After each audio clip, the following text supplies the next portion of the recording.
নতুন প্রোমোতে দেখতে পাওয়া যায় অনুষা আজ ঠাম্মির গলার দামি হার চুরি করে এনে ফেলে দেয় পুকুর পাড়ে আর বলে, ঠাম্মি এবার বুঝবে ওই গাইয়া মেয়েটাকে বাড়িতে অ্যালাও করার পরিণাম।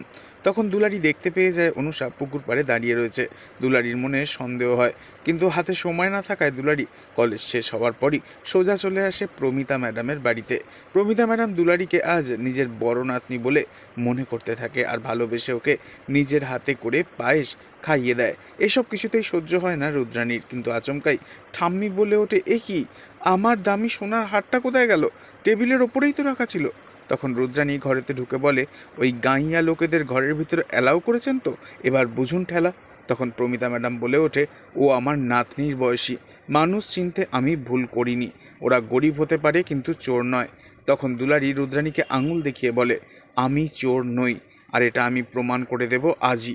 এরপরই পুকুরের জলে ডুব দিয়ে দুলারি তুলে নিয়ে আসে ঠাম্মির সোনার হার, ঠিক যেভাবে পাতকুয়ো থেকে একবার সোনার হার উদ্ধার করেছিল গ্রামে দুলারি। তবে কি দুলারি এবার অনুষাকে ফাঁসিয়ে দিতে চলেছে ঠাম্মির কাছে? নেক্সট আপডেট জানতে এক্ষুনি সাবস্ক্রাইব করে আমাদের সাথেই থাকুন। ধন্যবাদ।